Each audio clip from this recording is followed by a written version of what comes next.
Apakah ini betul? Apakah ini benar? Atau ini hanya bahasa kosong? Justru pernyataan ini adalah fakta adanya. Sejak manusia pertama dicipta di alam semesta ini, yang mendatangkan kesialan itu siapa? Salam satu Tuhan.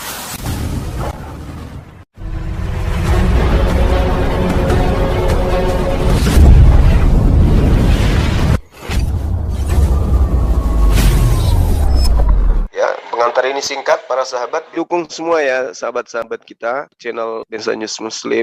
Di like, di subscribe, di share sebanyak mungkin untuk supaya mencegah sahabat-sahabat kita di luar sana tidak terpengaruh terhadap pemurtadan. Semoga Allah memberikan selalu sikap istiqamah. Salam satu Tuhan, Allahu Akbar. Di dalam Al-Qur'anul Karim dan juga di dalam kitabnya Yahudi yang bahkan sudah nempel di agamamu, kitab Kejadian 3 nomor 16, susah payahmu waktu mengandung akan kubuat sangat banyak. Ini siapa ini yang mengandung nih? Yang dibuat sial nih gara-gara setan. Wanita atau laki-laki ini? Jawab dengan jujur. Apa kamu bilang? Dalam Kejadian 3 ayat 16. Oke. Susah payahmu waktu mengandung akan kubuat sangat banyak, dengan kesakitan engkau akan melahirkan anakmu. Namun engkau akan selalu birahi kepada suamimu, dan dia suamimu itu sang laki-laki ini akan berkuasa di atasmu. Ini kedudukan siapa ini? Wanita atau perempuan atau benceng? Itu kedudukan. Ya, kamu membawa data seperti ini yang akan menampar muka. Saya akan mengklarifikasi dari pernyataan kamu. Emang itu benar kedudukan untuk kaum wanita, sedangkan kedudukan untuk kaum laki-laki itu dijelaskan juga. Sial nggak menurut kamu? Kenapa? Apa namanya itu? Itu emang kenyataan. Ya itulah yang dimaksud hadis itu. Dengar anak kecil, dengarkan anak kecil. Hadis Tirmidzi itu dengarkan anak kecil, dengarkan. Bila kesialan itu ada pada sesuatu, sekiranya kesialan itu ada pada sesuatu, maka kesialan itu adanya pada wanita, adanya pada hewan, adanya pada tempat tinggal. Sekarang kamu coba, ini perbandingan agama. Coba saya tanya sama kamu, yang sial pada saat kejadian iblis datang menggoda Adam atau Hawa istrinya? Bro, di situ nggak ada kosakata bila. Tapi kesialan. Kesialan itu ada pada 3 hal, bukan bila. Dengar. Bila kesialan ingkanat. Dengar. Kamu ngerti bahasa Arabnya? Kamu paham bahasa Arabnya? Aduh, jangan lari ke sana, bro. Loh, harus dong. Harus dong. Jadi dikatakan ingkana sa'mu fisai fafil mar'ah, perempuan, wadabbat wal maskan, tempat tinggal. Apa yang kau katakan? Bila apabila. Artinya makanya jangan jadi umat salah. Terjemahan. Enggak, artinya terjemahan di sini salah. Coba kau tunjukkan bahasa Arabnya biar ku baca. Oke. Coba. Ada nggak kata ingkana di situ? Jangan ke situ, itu panjang sekali. Hadis itu jadi terlalu panjang. Jadi bahasanya. Iya, yang kata tadi itu loh. Jangan kau kurang-kurangi lah, minta bahasa. Masa saya harus baca sampai dari atas? Haddatsana Banu Abi Umar, haddatsana Sufyan Az-Zahdiyah an Salim. Ya kan enggak sebenarnya kan kali. Kau bawa dibaca paragraf paling bawah. An-Nabi sallallahu alaihi wasallam annahu qala yang mana? Bisa nggak dibesarkan orang ini? Ini udah dibesarkan ini, kita bagi. Itu. Yang mana? Coba yang mana? angkat sedikit temanya. Itu temanya kata sing Bang Glenn. Ada nggak kata ingkana di sini? Yang kukumu pas kena kukumu di bawahnya. Itu apa bacanya? Itu apa bacanya itu? Oh, ini ingkana. Coba pintar. Coba ya, kawan-kawan katanya itu ingkana ya. itu boleh diartikan sesungguhnya apabila. Kena dia. Makanya saudaraku, hadis itu bukan untuk Kristen, hadis itu untuk Islam. Maka yang mengkaji itu Islam. Ente masuk ke hadis, ente orang Kristen. Bro, Lin, kalau kita bahas, orang belum tamat Bible masuk di hadis, kena lah. Bro, saudaraku, yang kamu katakan kosakatanya itu adalah Lin, artinya itu apa Lin? Ini Apa Lin? In. Artinya ya, itu yang kamu katakan ini. Inna itu sesungguhnya. Makanya saya pingin. Jangan kamu mengubah-ubah. Dia pakai terjemahan translate lagi. Ya Allah ya Karim. Terjemahan itu harus mengerti mengerti tata bahasa Arab dulu. Ya Allah ya Karim, disuruhnya Google bahasa Arab, mengerti nahwu Arab segala macam. Ya Allah, inilah Kristen. Saudara, di situ diterangkan An-Nabi sallallahu alaihi wasallam. Yang kutanya sekali lagi kepada kamu Juma, sya'mu fi syai', apabila atau sesungguhnya apabila kesialan sya'mu fi syai' pada sesuatu, fa fi mar'ah, maka hal itu ada pada wanita. Nah, sekarang Anda sebagai seorang Kristen yang diterangkan dalam Kejadian 3 nomor 16 atau Amsal 30 nomor 1 atau di Matius berapa? Nomor 9 dari Matius 24. Celakalah ibu-ibu yang sedang hamil dan yang menyusui. Gimana? Kan itu kan memang benar. Celakalah ibu-ibu yang hamil dan menyusui, karena kan makanya Kejadian 3 ayat 15, hadisnya, Kejadian 3 ayat 16. Hadisnya, dengar. Itu kan udah dikonfirmasikan.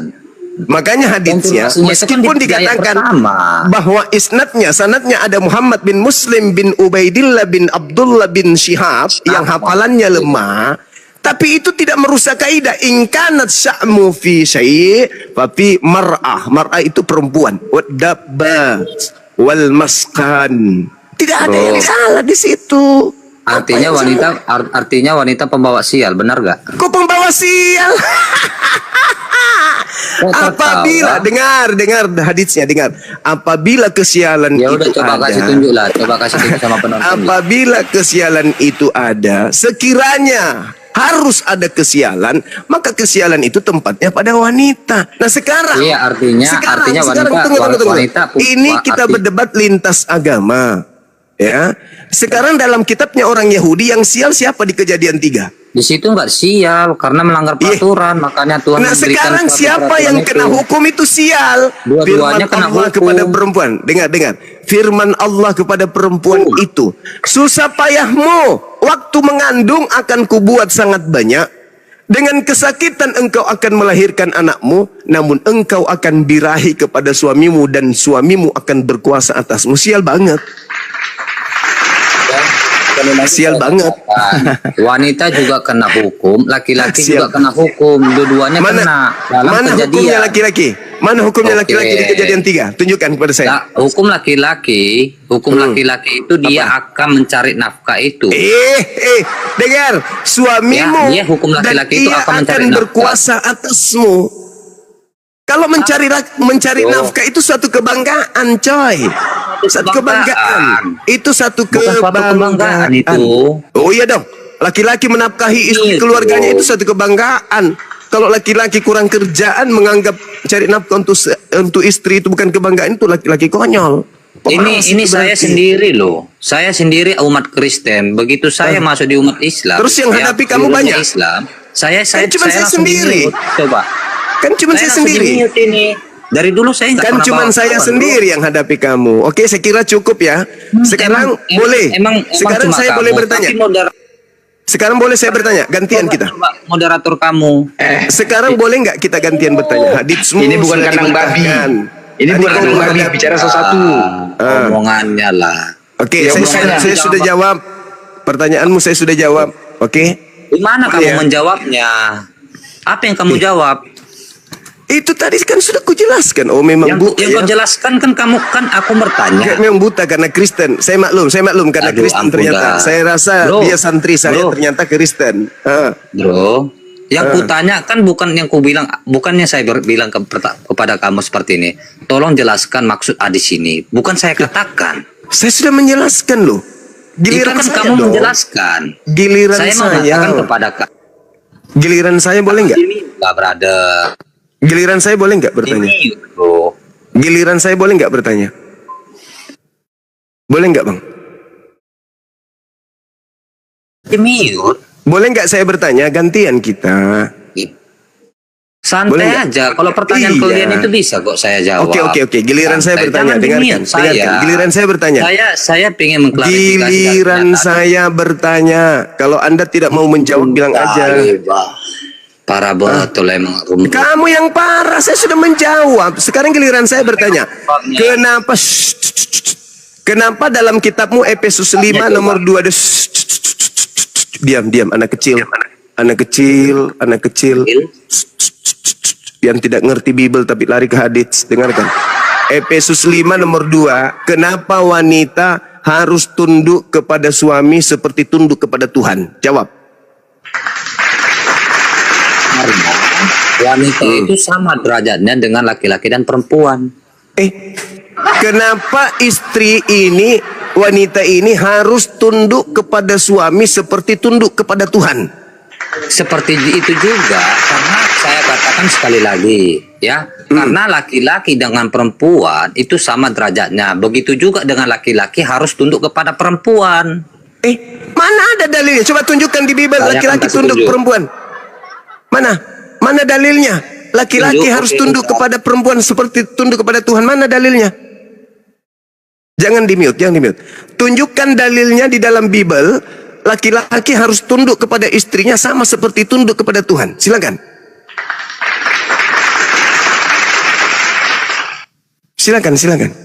Ada yang bisa buka kamera? Efesus 5 nomor 2. Kenapa wanita harus tunduk kepada laki-laki seperti dia tunduk kepada Tuhan? Ini parah ini. Agama apa ini? Perempuan harus menuhankan laki-laki suaminya. Jawab. Oke. Jawab. Boleh diperbesar, Bang? Ya, jawab silakan. Nah, kita buka dulu di tadi enak ini sebenarnya. Coba ya.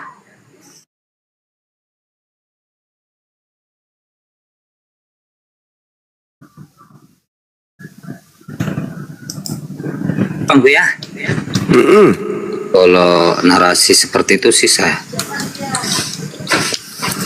Oke. Hai istri. Silakan. Hai istri, tunduklah kepada suamimu seperti kepada Tuhan. Udah kan? Iya, kenapa harus dia tunduk kepada seorang laki-laki? Kenapa wanita ini yang harus tunduk kepada laki-laki? Karena seperti suami tunduk adalah, kepada Tuhan. Ya, karena suami adalah kepala istri. Sama seperti Kristus adalah kepala jemaat. Dialah yang menyelamatkan tubuh. Oke, sekarang jadi apakah jika suami si menyelamatkan tubuh? Aduh ampun dah. Iya, saya kan harus dikembangkan ini. Harus dikembangkan. Kenapa seorang laki-laki, wanita harus tunduk seperti tunduk kepada Tuhan? Kan derajatnya kan sama. Mana ada derajatnya sama kalau satu Tuhan satu hamba? Gimana dong? Satu hamba. Lah, kan dia harus tunduk. Sekarang kita harus tunduk menghambakan diri kepada Tuhan kan? Iya kan?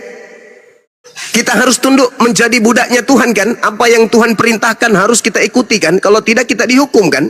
Seorang wanita harus memperlakukan suaminya seperti jadi umat Islam Tuhan. Yang berdosa lalu bertobat, dosanya diberikan kan kepada sama kan aku bilang derajatnya sama. Ini?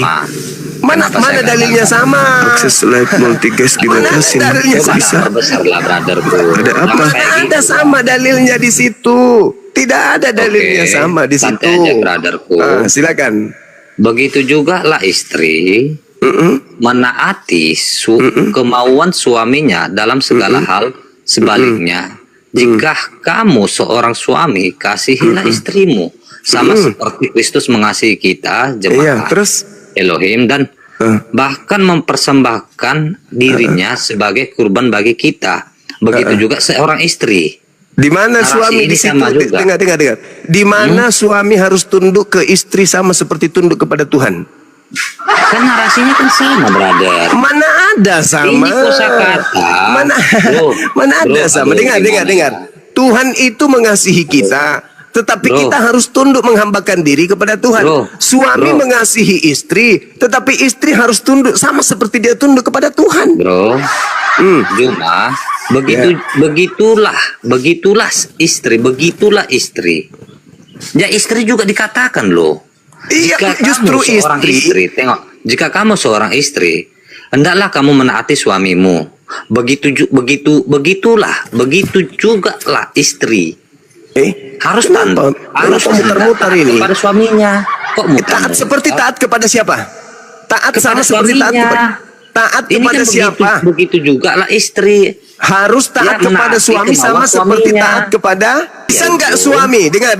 Bisa nggak suami tunduk seperti kepada istri sama seperti dia tunduk kepada Tuhan? Bisa nggak? Bisa, kan sama. Mana dalilnya? Juga lah istri. Mana dalilnya? Ya Tuhan, ampunilah kosa kata begitu. Kosa kata begitu. Mana dalilnya? Di situ dikatakan begitu juga suami harus mengasihi istri. Bukan dikatakan begitu juga suami harus tunduk kepada istri sama seperti tunduk kepada Tuhan. Bro. Ayo. Bro, kosakata pertama itu penegasan kepada seorang istri. Kosakata kedua itu penegasan kepada si istri ke suami. Oke, penegasan pertama, istri harus tunduk kepada. Dengar dulu. Ini tanya hadis tapi Bible aja nggak ngerti nih. Ini Biblemu, dengar. Ini Biblemu, dengarkan. Pertama dia mengatakan begini, istri harus tunduk kepada suami sama seperti tunduk kepada Tuhan. Yang kedua, dan begitu juga suami harus mengasihi istri. Itu doang. Tidak dikatakan suami juga harus tunduk sama seperti tunduk kepada Tuhan. Bro, ayo. Itu narasinya kan sama. Begitulah istri, begitulah istri. Sama. Suami itu hanya mengasihi, tapi kalau istri harus tunduk sama seperti tunduk kepada Tuhan. Kosakata begitulah itu kamu nggak juga mengerti dengan kata-kata makna. Bukan saya tidak mengerti. Lu yang malu istri harus tunduk kepada suami sama tunduk kepada Tuhan. Ada nggak suami harus tunduk kepada istri sama seperti tunduk kepada Tuhan di situ? Ada nggak? Itu kosakata begitulah loh. Begitu betul. Ada yang punya nomor telepon ambulans nggak? Bisa telepon ambulans nggak? Ampun dah. Jangan sok jagoan lu ye. Saya bukan hadis yang kamu katakan itu. Apa dibilang yang tadi tuh? Saya sendiri di sini semuanya. Parah oten. Kamu kalau belum tamat belajar Biblemu, jangan kau coba-coba mengasuh ke kajian Islam, jangan. Kau kan kenapa? Karena malu dengan kajian Islam. Apanya yang malu? Kau buktikan Biblemu tadi. Kenapa kamu ngomong kayak gitu seperti kamu wanita harus tunduk kepada suami sama seperti tunduk kepada Tuhan. Saya ingin mengklarifikasi pernyataan kamu. Udah diturunkan aja ini, nggak ada double kosong. Kamu ke gereja dulu, kamu ke gereja, cari ibu jari pendetamu, jari kakinya isap sampainya bersih itu kukunya. Kalau otakmu masih begini, itu belum bisa. Hei, kau belum bisa tampil untuk mewakili Karisteng. Kau hanya mempermalukan Karisteng. Gak ada gunanya. Data-data dikasih. Kejadian 3 nomor 16. Firman Tuhan kepada perempuan. Susah payahmu waktu mengandung akan kubuat sangat banyak. Apa itu? Andaikan kesialan itu ada, ingkana kata Rasulullah, maka kesialan itu ada pada wanita. Kesialan yang dimaksud itu apa? Wanita selalu dalam keadaan lemah. Wanita butuh pengayom. Wanita butuh pendamping. Wanita butuh laki-laki. Wanita itu butuh kemudian seorang yang bisa mengayomi, melindungi, menafkahi. Itu yang dimaksud di situ. Makanya dikatakan tiga hal. Yang kedua apa? Dikatakan di sana sam'u fi syai'i fa fi mar'ah. Yang kedua wad-dabba. Apa itu? Wad-dabba. Hewan peliharaan. Kenapa dia sial? Kenapa dia didudukkan ke situ? Karena kalau tidak ada yang majikan yang memelihara dia nggak bisa ngapa-ngapain hewan itu. Nggak bisa. Terus yang ketiga adalah tempat tinggal. Tempat tinggal kita kalau nggak ada dirawat jadi apa jadinya? Jadi tidak ada masalah dengan hadis itu, meskipun di situ ada Muhammad bin Muslim bin Ubaidillah bin Abdullah bin Sihab yang hafalannya itu selalu hafalannya dia itu selalu bermasalah gitu loh. Hafalannya itu selalu error, hafalannya itu buruk, hafalannya itu selalu bertentangan dan tidak selaras dengan para perawi atau yang memberitakan sanad yang lain. Begitu. Jangan pernah kau menyentuh ajaran Islam. Kenapa? Bible pasang badan. Dari sejak zaman penjajahan Belanda tahun 3 saya sudah bilang. Karisteng. Jangan coba-coba mencari kesalahan Islam. Karena tidak akan Anda temukan kesalahan setai gigi Anda pun. Islam agama sempurna. Kalau Anda mengatakan ada kelemahan di Islam, Anda ngaca. Anda yang lemah pengetahuan atau Islam yang lemah kebenaran? Lalu tanya diri Anda, apakah Anda sudah bisa nahwu? Apakah Anda sudah bisa saraf? Apakah Anda sudah bisa i'rab? Apakah Anda sudah ngerti balaghah?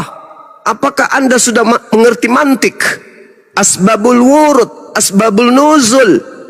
Kalau belum bisa apa-apa, jangan pernah menilai ajaran Islam dari aspek manapun. Itu sama halnya Anda sedang mendikte ikan untuk belajar renang. Kristen di mata Islam, ulaika hum syarrul bariyah, makhluk yang lebih rendah daripada hewan. Kalau hewan, monyet sudah bisa membahas Al-Quran, berarti Anda juga sudah bisa. Kalau babi, anjing sudah bisa membahas hadits, berarti Anda sudah layak membahas hadits. Selama anjing, babi, monyet, kera belum bisa membahas Al-Quran dan hadits, jangan pernah mimpi ente mau mendapatkan celah kelemahan di Islam. Anda hanya digiring sama syaitan. Islam terlalu kuat. Kenapa? Islam itu dinul haq, yang diajarkan langsung oleh pemilik alam semesta ini. Anda siapa? Membaca huruf hijaiyah kagak bisa. Mau bahas Quran hadits? Orang Arab saja, orang Arab yang menggunakan bahasa Arab kudu belajar puluhan tahun baru bisa mengerti hadits. Ente untuk membedakan batu pondasi dengan batu zakar aja tidak bisa. Mau bahas hadits. Sadar Oten, sadar. Untuk membedakan monyet dengan sapi aja tidak bisa ente. Untuk membedakan antara manusia dengan Tuhan aja gak bisa. Membedakan utusan dan pengutus gak bisa. Membedakan antara bapak dan anak nggak bisa. Membedakan antara khalik dengan makhluk nggak bisa. Masuk ke ranah hadits, sikat gigi dulu pakai sabut kelapa.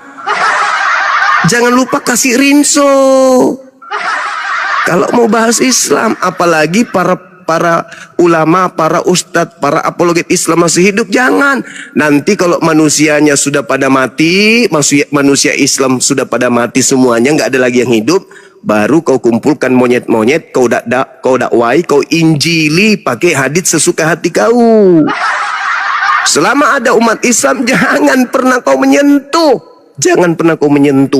hadits, apalagi Al-Quranul Karim. Jangan. Jangan, kau akan malu. Kau ditampar. Cobalah ini ya.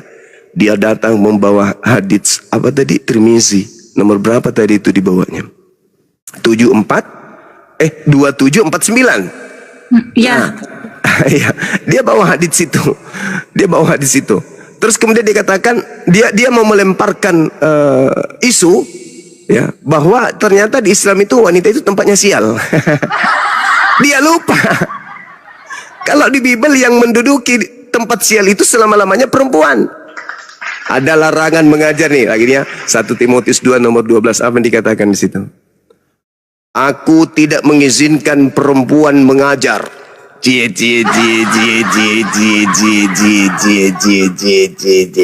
Dan juga tidak mengizinkan memerintah laki-laki. Saya ulang dalilnya. 1 Timotius 2 nomor 12. Aku Paulus tidak mengizinkan perempuan mengajar. Dan juga tidak mengizinkan perempuan memerintah laki-laki. Hendaklah perempuan berdiam diri saja.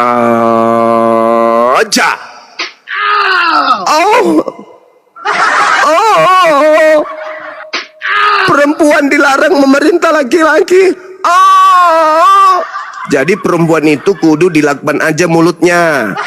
Ibu-ibu, kalau ibu-ibu masih Kristen, dengarkan perintah nabimu, Paulus. 1 Timotius 2:12. Aku tidak mengizinkan perempuan mengajar dan juga tidak mengizinkan memerintah laki-laki. Hendaklah dia berdiam diri, membisukan diri. Jadi kalau saya pakai jurus orang yang tadi, tidak punya otak, cuman punya air liur, lidah dan bibir untuk berbicara bawa hadits, maka saya boleh mentafsirkan bebas dalil tersebut. Apa itu? Seorang ibu tidak boleh mendidik anak-anaknya. Seorang ibu tidak boleh menasihati suaminya. Seorang perempuan harus diam saja. Dengan kata lain, wanita hanya sebagai pemuas aja. Diam, sip babami, don't me noise. Sip, jangan ngomong. Kamu diam. Begitu ngomong, diam. Begitu ngomong, diam. Begitu ngomong, kasih onde-onde dari kelapa parut campur gula merah yang dibungkus dengan parutan ubi jalar. Diam. Begitu ngomong, pah, langsung mulutnya. Begitu panggil anaknya, langsung tutup mulutnya. Itu kalau kita mau menafsirkan gaya bebas. Nah, sekarang saya ingin menafsirkan pakai kaidah Bible. Apa disiplin ilmu dalam mempelajari Bible untuk kemudian mentafsirkan atau menjelaskan atau menyatakan kitab 1 Timotius 2 nomor 12 ini. Ilmu apa yang harus saya pelajari? Hermeneutika, eksegesis, tafsir juga dong. Berarti saya bebas dong. Saya kan sedang mengeksegesis juga. Nah, kalau di Islam nggak bisa, harus ada ilmu hadits, harus mengetahui isnadnya, sanadnya, harus tahu asbabul wurudnya dan kaitannya dengan asbabul nuzul Al-Quran harus pasti. Terus kaitannya dengan ilmu fikih, bagaimana sangkupannya dengan hadis-hadis yang lain, lalu bagaimana pemberitaan perawi yang lain, harus dikuasai itu dulu. Baru masuk ke hadits, baru mengambil kesimpulan. Ini modal kulub tidak disunat, bahasa hadits. Kristen lagi. Aduh, kita sudah tahu Kristen itu dilarang pakai akal. Di suratnya Paulus, aku akan mematikan kecerdasan dan pengetahuan Tuhan akan aku runtuhkan. Bah, Tuhan aja diruntuhkan pengetahuannya, apalagi orang cerdas. Habis itu mau masuk ke hadits. Mending kamu mendaftar pekerjaan yang lebih bermanfaat bagi keluargamu di Telkomsel, yaitu antar jemput WA. Daripada lu habiskan waktu untuk mengkaji hadits di mana kamu mengerti saja antara batu pondasi dengan batu zakar, tidak bisa. Oke? Tuhan telah berfirman, oleh karena bangsa ini datang mendekat dengan mulutnya dan memuliakan aku dengan bibirnya. Kau bilang dulu Padahal tadi kau nggak mampu bantah. menjauh Memang daripada orang Islam nggak dan pernah ibadahnya membantai-bantai kepadaku kekristenan. hanyalah perintah manusia yang setan ini. dihafalkan. Yang dihafalkan. Setan ngomong sendiri ya, setan ini ngomong sendiri memang setan ini. Perintah manusia yang hanya dihafalkan.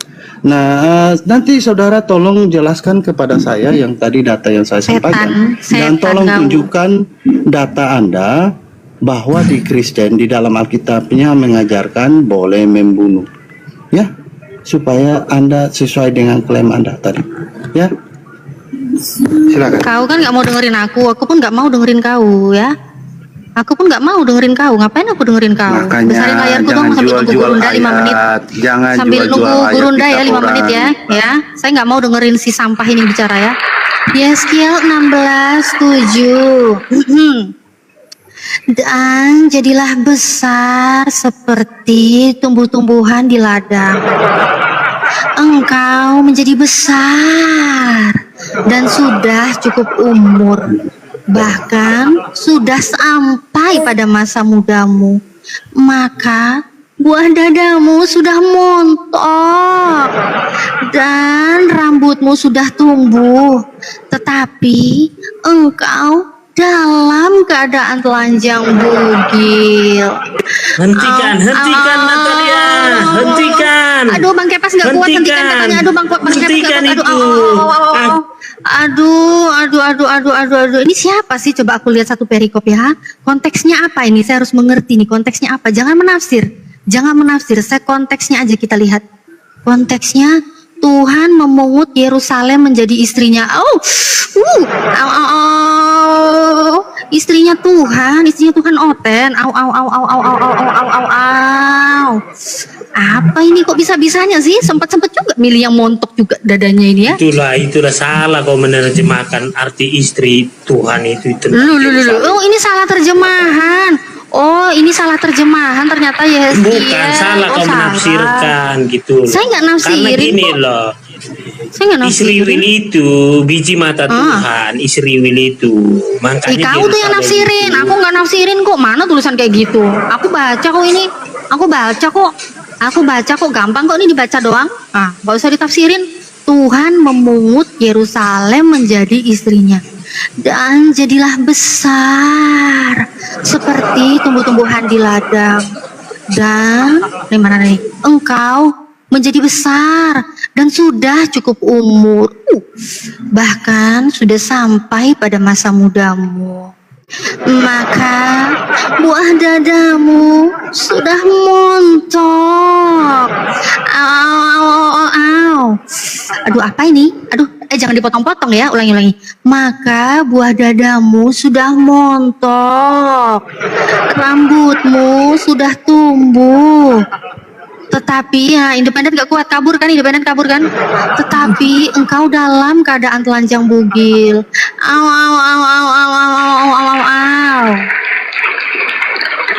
Aduh, ngeri kali. Aku sapa dulu ya Bunda Rahma.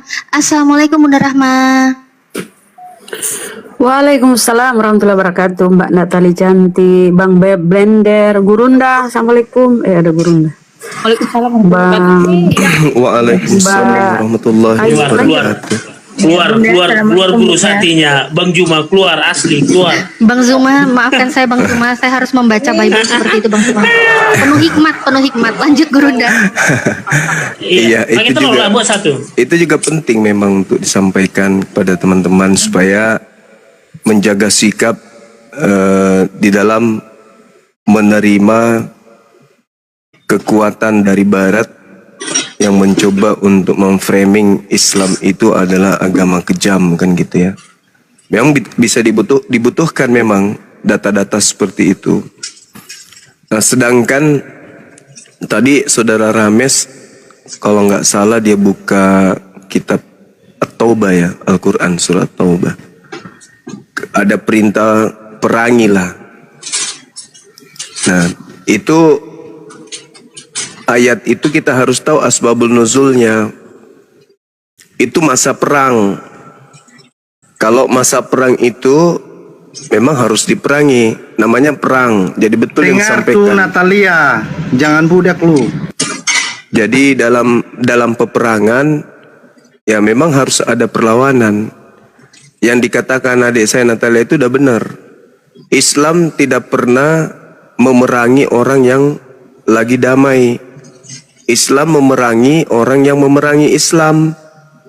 Tidak pernah kemudian Islam itu memulai peperangan, kecuali ada hal yang sangat penting di sana. Misalnya ada sekelompok kecil umat Islam yang hidup di tengah-tengah kaum kafir, mengalami penekanan dan penindasan, lalu minta pertolongan kepada pemerintahan Islam. Maka sahabat diperintahkan oleh Rasulullah untuk melakukan negosiasi. Kalau ternyata tidak ada negosiasi, maka diberikan surat. Maka kami akan datang dengan membawa pasukan. Nah, dijawab tuh sama musuh, silakan. Ditentukanlah tempatnya, terjadilah perang. Nah, ayat itu berlaku. Di Islam itu tidak ada perintah untuk membunuh orang yang beragama lain. Tidak ada. Tidak ada. Tidak sama seperti Bible. Islam dalam perang saja nih, misalnya antara Kristen dengan Islam terjadi perang, dan itu disetujui ya. Ada peperangan, ada perlawanan, itu disetujui. Tidak Kristen dalam keadaan damai, tak ada persetujuan untuk perang, tiba-tiba Islam datang, itu nggak ada. Contoh kasus Ambon Poso, itu tidak pernah Islam memulai. Tidak pernah Islam orang tidur diperangi, orang lagi dalam gereja itu ditebas. Itu di Islam tidak dikenal yang kayak gitu, itu pengecut. Islam tidak mengenal itu. Nah, dalam keadaan perang saja, kaidah di Islam itu apa? Wa in ahadum minal musyrikin astajarah fa'ajirhu hatta yasma'a kalam Allah thumma ablighu ma'mana dzalika bi annahum qaumun la ya'lamun. Ini data tidak ditemukan di kitab Kristen. Data secantik ini. Dalam keadaan perang, jika di antara musuhmu ada yang meminta perlindungan kepadamu, apa perintah Allah? Fa'ajirhu, maka lindungilah, hatta agar mereka yasma'a kalam Allah, mendengarkan firman Allah. Jadi lindungi. Kemudian bukan cuma dilindungi, summa ablighu ma'mana, antarkan mereka pada tempat yang aman. Indah kali Islam ini. Jadi ketika perang ada yang minta perlindungan dari musuh, maka kata Allah lindungi, bukan hanya dilindungi, summa ablighu ma'mana, antar orang yang tadi, musuhmu yang tadi itu pada tempat yang aman. Zalika bi annahum qaumul la ya'lamun. Yang demikian itu karena sesungguhnya mereka itu adalah kaum yang tidak mengetahui.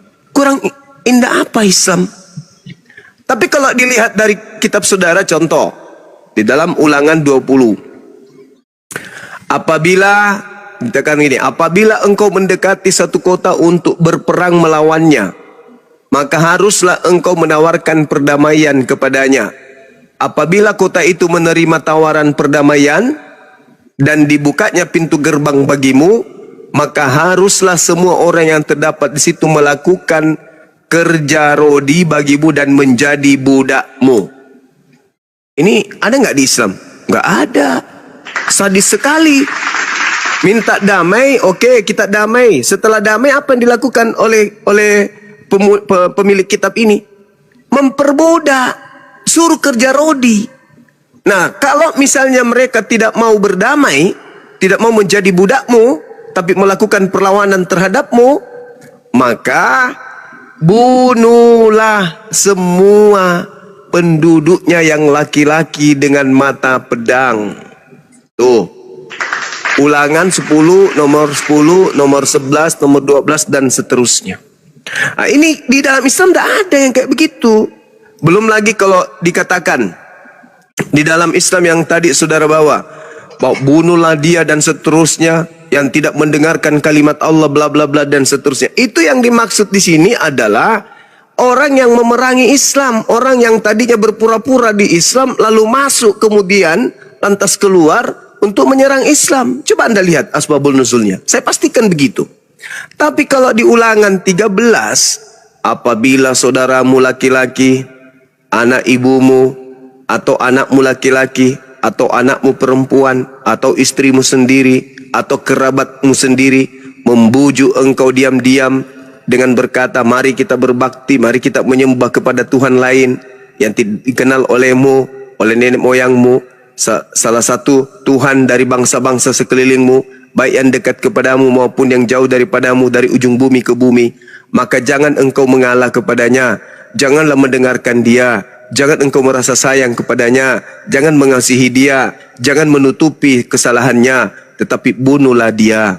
Pertama-tama tanganmu sendirilah yang harus bergerak untuk membunuh dia, kemudian seluruh penduduk. Engkau harus melempari dia dengan batu sehingga mati, karena ia telah berikhtiar, berniat menyesatkan engkau dari jalan Tuhanmu yang telah membawa engkau keluar dari tanah Mesir, dari rumah perbudakan. Ini perintah. Apa perintahnya di situ? Kalau ada orang beragama lain lalu mengajak engkau menyembah kepada Tuhannya, bunuh. Biar itu anakmu, biar ibu kandungmu, biar bapak kandungmu, biar darah dagingmu, biar saudaramu, istrimu, bunuh. Jangan orang lain yang bunuh, kamu sendiri yang duluan. Ada nggak di Al-Quran kayak begitu? Ada nggak dalam Al-Quran? Tunjukkan. Kalau ada orang beragama lain lalu mengajak Gini, kita Bang pindah, Juma, itu perjanjian lama. Jangan salah. Beda. Jangan salah. PL dengan perjanjian baru beda, Bang Juma. Jangan salah. Kalau di PL darah ganti darah, itu benar kata Bang Juma. Saudara, darah ganti darah, di dalam nyawa ganti kitabmu, nyawa gitu loh. Di dalam kitabmu Ibrani 10 dikatakan, dengarkan, Ibrani 10 dikatakan begini. Apa yang ada di dalam perjanjian lama itu terdapat bayangan dari keselamatan yang akan datang, yaitu perjanjian baru. Bayangan. Bayangan itu apa? Contoh, objek yang harus terjadi sesuai dengan bayangan. Bayangannya ke kanan, maka objeknya ke kanan. Bayangannya ke kiri, maka objeknya ke kiri. Tidak mungkin bayangannya berjalan ke depan, kemudian objeknya mundur. Itu nggak mungkin. Tunggu dulu Bang Juma, gantian Itu dulu, bayangan. gantian dulu. Udah keliru ini. Dari 1.300 orang ini nanti jadi keliru kalau mendengar narasi Bang Juma ini. Jadi gini Bang Juma, yang disampaikan Bang Juma tadi itu ada di PL perjanjian lama, itu tidak kita pungkiri. Nah, itu perintah kan? Tapi ketika di perjanjian baru, ya kan, Yesus sudah datang ke bumi, turun ke bumi. Nah, dibunuh. Disinilah hukum kasih lah. Oh, tidak ada Hukum kasih, kasih. Bung. Justru semakin gila karena Tuhan pun dibunuh.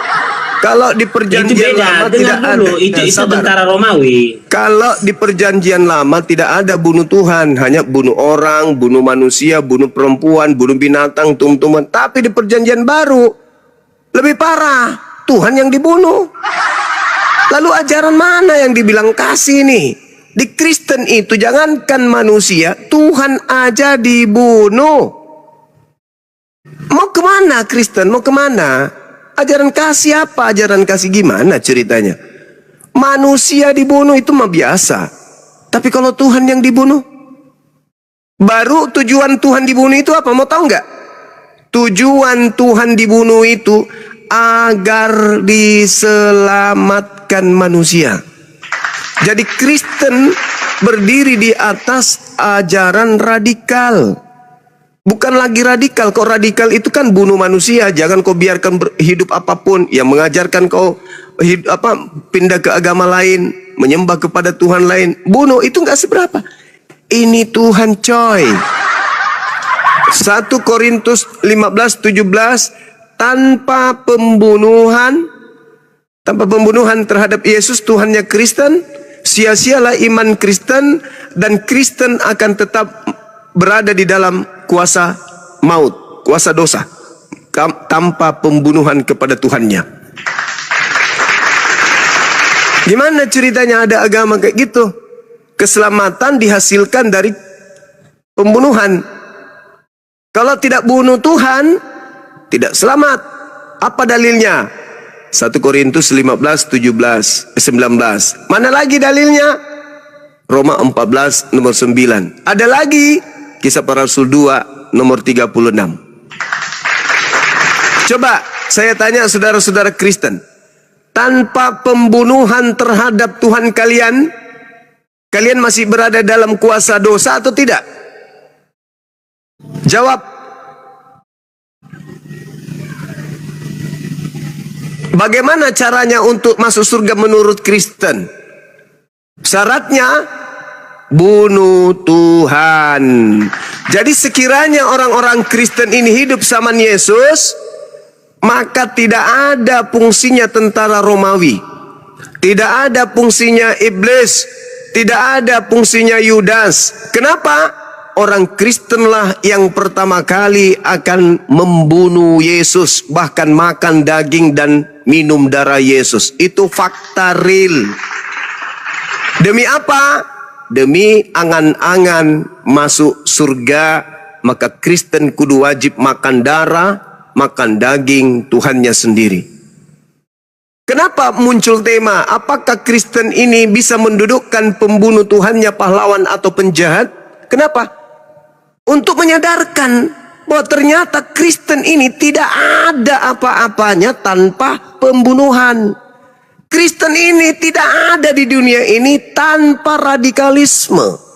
Kristen ini tak ada apa-apanya di bumi ini tanpa ada mimpi dari kuasa gelap membunuh Tuhan sendiri demi untuk keselamatan Kristen. Ada nggak agama di atas muka bumi ini yang bunuh Tuhannya? Nggak ada, hanya agama Kristen. Habis itu Kristen mau mengatakan kami ajaran kasih loh. Saya dari lahir sampai usia kelas 3 SMP, kalau mendengarkan kata Kristen itu saya takut. Karena yang ada dalam benak saya itu penjajah. Maaf ini fakta dalam hidup saya. Mau kayak mana? Saya buku-buku sejarah, yang ternyata di buku-buku sejarah itu Belanda ada foto Belanda, orang Belanda pakai hitam putih, di belakangnya ada bangunan gereja, ada tanda salib. Begitu saya dengarkan Kristen, yang ada dalam benak saya itu penjajah, perampok, pembunuh. Nah ini dia. Itu nanti setelah besar saya lihat, oh Kristen itu ternyata begini. Jadi kalau sekarang di era merdeka, ajaran Kristen mengatakan ajaran kasih, itu seibarat pembunuh berdarah dingin. Habis melakukan pembunuhan, cuci tangan, ganti baju, cuci darah yang ada di tangan, semua yang di mulut. Habis itu pakai parfum, rapikan rambut, pakai baju baru, berjalan senyum-senyum. Selamat pagi, aku kasih loh kepada kalian. Padahal di rumah mereka ada patung yang kepalanya mengarah ke kiri karena ditombak lambungnya, dan dia jelas foto yang ada di situ adalah foto penganiayaan di atas pohon. Punyalah malu sedikit kalau memang masih bisa. Kalau nggak ada kepegadaian. Mana tahu ada orang yang kemudian gadaikan rasa malunya tapi tidak sempat ditebus, ambil, itu murah. Pakai sedikit itu rasa malu.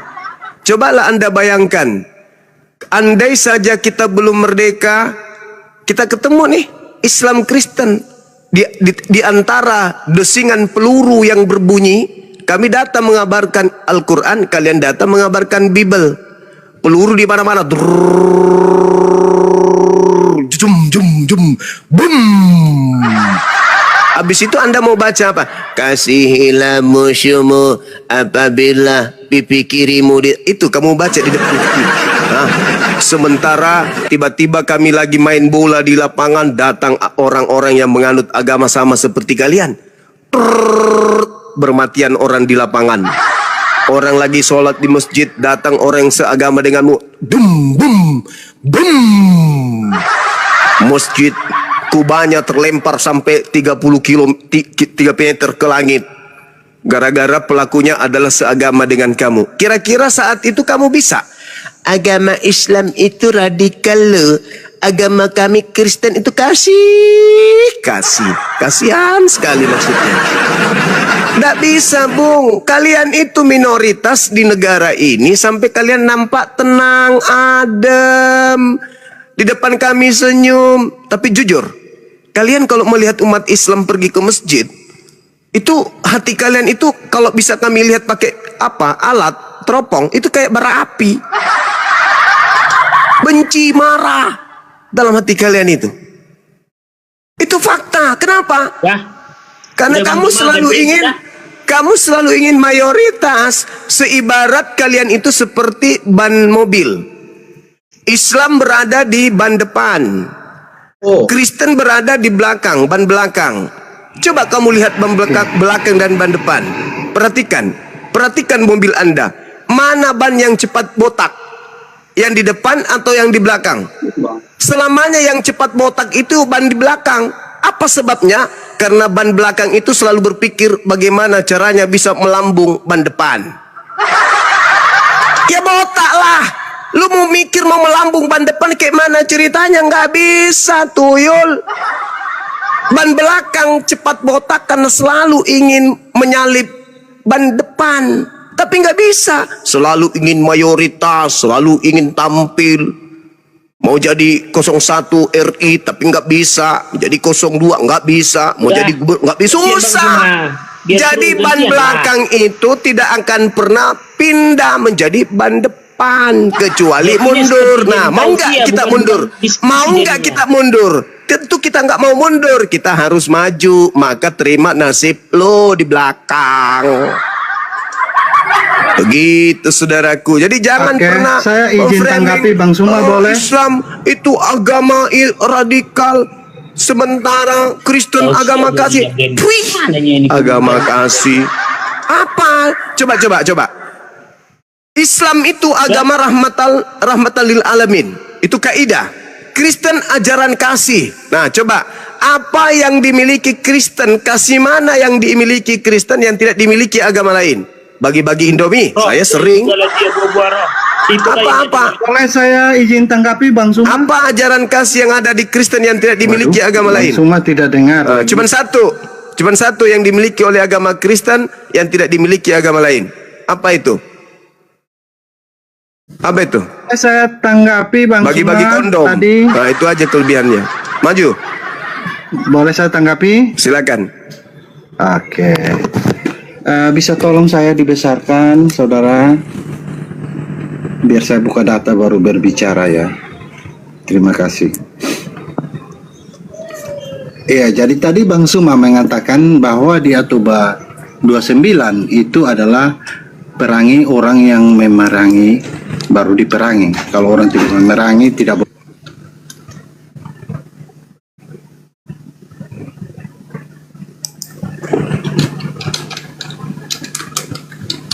Masih mau melakukan melakukan perlawanan ternyata.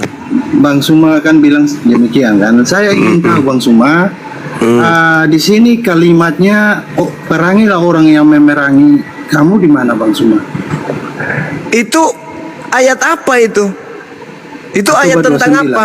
Tunggu dulu. Itu ayat ayat yang menjelaskan tentang apa? Saya bertanya ya. Iya. Cuma tadi Bang Suma berkata di Atuba 29 adalah perangilah orang yang memerangi kamu. Itu asbabul nusulnya dulu. Asbabul nusul ayat itu apa? Ya saya nggak tahu, makanya Bang Suma makanya nanti Bang Suma tolong jelaskan. Kalau nggak ngerti asbabul nusul, kalau nggak ngerti bisa asbabul nusul, selesaikan dulu Bang Suma. Enggak, pahami asbabul nusul dulu, jangan langsung di tengah. Asbabul nuzul ayat itu apa? Asbabul nuzulnya dulu Anda harus tahu. Apa yang melatar belakangi? Bisa saya selesai dulu Bang Suma, bisa nggak? Iya, enggak. Kamu kalau mau menjelaskan Al-Quran, jelaskan dulu asbabul nuzul. Saya nggak menjelaskan loh Bang Suma. Enggak, saya kan bertanya sama ente. Kamu ngerti asbabul nuzul saya ayat jelaskan itu? Kitab orang lain. Saya tidak harus. Kamu tahu asbabul nuzul ayat itu? Untuk biar terlihat bijak ya, tidak seperti itu saudara. Kamu ngerti nggak asbabul nuzul ayat itu dulu? Saya tidak ngerti, maka saya bertanya. Ya udah, nggak usah dibahas kalau gitu. Saya selesaikan dulu pertanyaan saya. Nggak usah dibahas kalau kamu nggak ngerti, ngapain kita bahas? Kan Bang Suma kan ngerti. Iya. Jangan ke situ Bang Suma perginya. ngerti, Kalau harus begitu menjelaskan kepada Anda nggak orang ngerti yang asbabul nuzul. Nggak ngerti. Tapi Anda mau Bang bahas Suma itu. Gimana Nggak ceritanya? mau menjelaskan kepada Anda orang nggak yang paham asbabul nuzul, tapi Anda mau memframing bahwa ini gimana ini maksudnya? Ini gimana maksudnya? Pahami dulu asbabul nuzul ayat itu apa? Iya, justru Bang Suma paham, makanya saya bertanya kepada orang yang paham. Tadi saya sudah menjelaskan samamu. Akan menjadi salah kalau saya tadi sudah menjelaskan samamu. Nah, saya pengen tahu Bang Suma, pada saat kan Bapak bilang ini asbabun nusulnya, pada saat di peperangan, saya bertanya, pada saat itu Rasulullah saat ayat ini turun, Rasulullah diperangi atau tidak? Atau jelas itu Rasulullah zaman perang itu, itu zaman perang. Iya, saya bertanya, Itu zaman perang. Memerangi. Itu zaman perang Pertanyaan itu. pertanyaan itu saya, Bang terjadinya Suma. pada Fokus, tahun Bang 9 Suma. Hijriah itu. Iya, Bang Suma, fokus pertanyaan saya. Saya bertanya, Bang Suma, itu Rasulullah diperangi atau Rasulullah yang memerangi? Diperangi itu. Diperangi, datanya mana? Iya. Itu masa Sejarahnya apa itu? mana? Itu tahun berapa? Aku tanya dulu. Itu tahun berapa? Dan perang apa yang terjadi di situ? Coba. Perang apa yang terjadi di sana? Saya nggak tahu, Bang Suma. Ya, makanya ngapain kau bahas sesuatu yang kau tidak tahu? Nih, ku jelaskan samamu. Iya, itu siapa terjadi yang pada memerangi, tahun 9 Rasulullah Hijriah. Rasulullah SAW sudah melakukan persiapan bersama dengan sahabat-sahabatnya melawan tentara Romawi. Oke? Paham? Pada masa itu, sahabat-sahabat kemudian telah mengirim utusan ke daerah-daerah pinggiran kota untuk mengajak mereka agar bersiap-siap, dan seruan itu mendapat sambutan yang sangat-sangat luar biasa. Apa yang terjadi pada masa itu? Berkumpul 30.000 personil kurang lebih dari Madinah, dan juga ada juga di tengah-tengah mereka itu menurut sejarah kaum munafik juga ikut pada saat itu. Jadi memang pada saat itu perangnya luar biasa. Perang yang luar biasa yang kemudian terjadi selama 20 hari. Perang itu sudahlah panas, sudah terik di mana-mana, gersang terjadi. Nah, itulah yang kemudian yang dikenal dengan pasukan Rasulullah, di mana menurut sejarah berangkat dari negeri Syam untuk kemudian berperang melawan Romawi. Itulah yang disebut perang Tabuk. Paham? Itu ada sejarahnya itu. Jadi tidak begitu. Gimana? Tentara Romawi itu keturunan yang pernah membunuh Tuhannya. Itu yang diperangi Nabi. Iya, betul. Iya. Nah, itu. Jadi saudara harus tahu latar belakangnya. Itu berbicara mengenai perang apa yang terjadi pada masa itu, siapa yang diperangi pada saat itu, apa latar belakangnya. Jadi jangan hanya mengambil data ini perang. Nah, berbeda dengan yang kejadian Ulangan 13. Berbeda dengan Ulangan 20. Tidak ada yang melatar belakangi, itu perintah. Apabila engkau mendatangi sebuah wilayah untuk berperang, kepunglah dia. Kemudian tawarkan ke dia untuk berdamai. Kalau dia menerima perdamaian, apa yang kamu lakukan? Hiduplah berdampingan. Bang Handi, mohon maaf ya Bang Handi ya, saya izin sebentar sama Bang Suma ya. Iya, kalau Suma, dia menerima perdamaian, maka jadikanlah nanti saya menjelaskan hal itu, Bang Suma. Bang Suma tadi sudah mengatakan itu perang. Iya, berarti ayat itu kan hanya dipakai pada saat perang. Benar kan Bang Suma? Iya. Oke. Nah, sekarang Bang Suma, nanti saya menjelaskan tentang pernyataan Bang Suma tapi biarkan saya selesai dulu ya.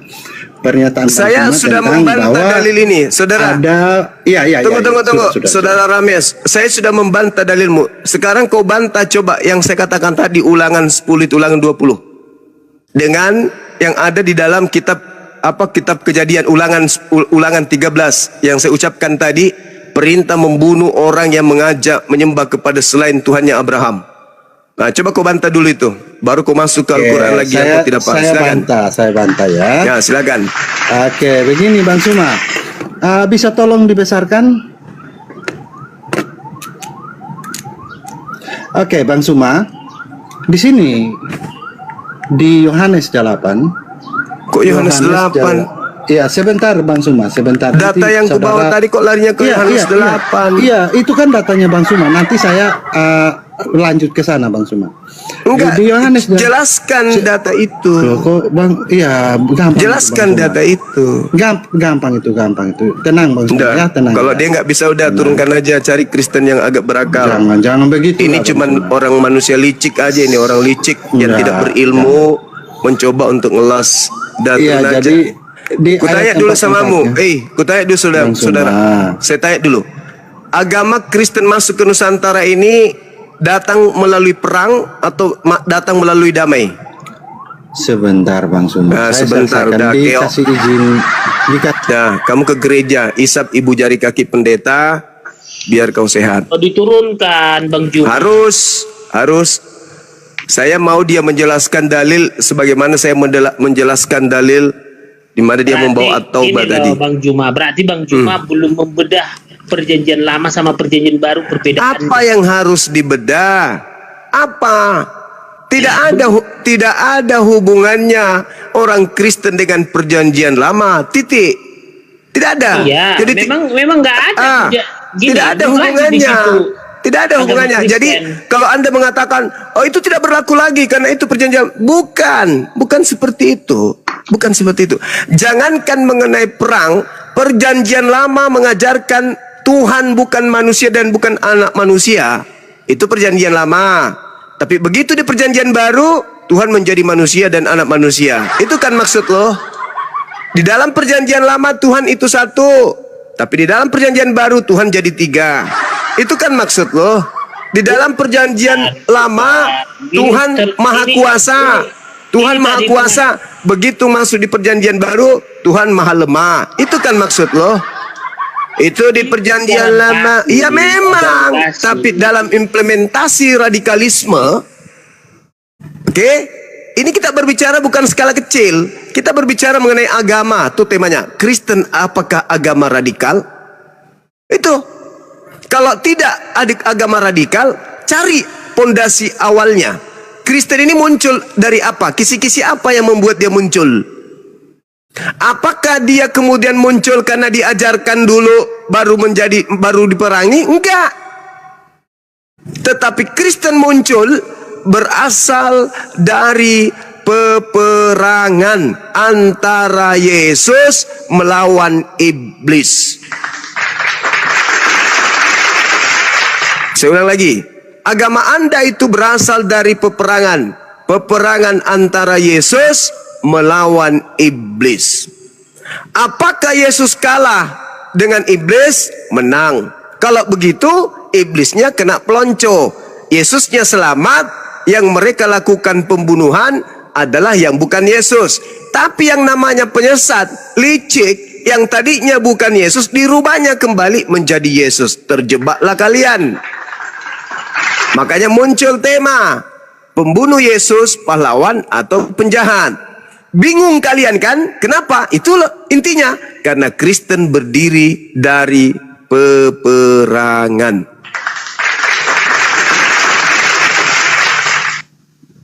Itu intinya.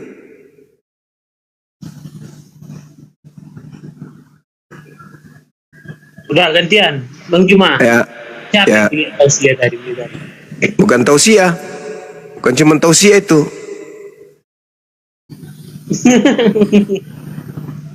Jadi gini ya, inilah salah menafsirkan. Makanya gini ya, Bang Juma, yang dimana kedatangan Yesus itu Bang Juma nggak tahu arti dari kedatangannya ke bumi, turun ke bumi. Ini yang membuat salah. Ini yang membuat salah semua. Makanya Yesus itu datang untuk Kepas, dengar kepas, udah nggak usah banyak cakap kok kepas.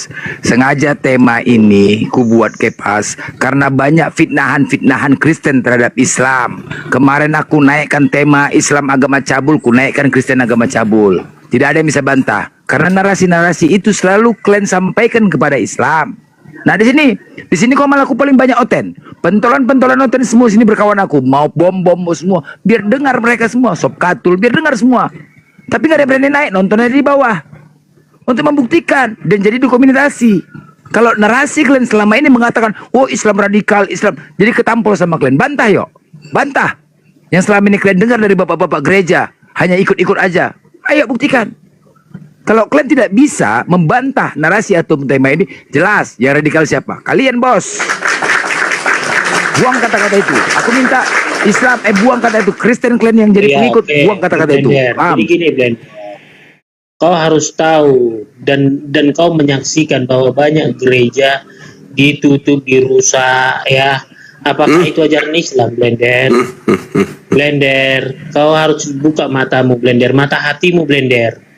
Nah, apakah itu kau benarkan itu membubarkan ketika orang beribadah, berdoa kepada Tuhannya? Padahal Tuhan kita beda, Blender. Tuhan kami Tuhan Yesus, Tuhan kalian Allah.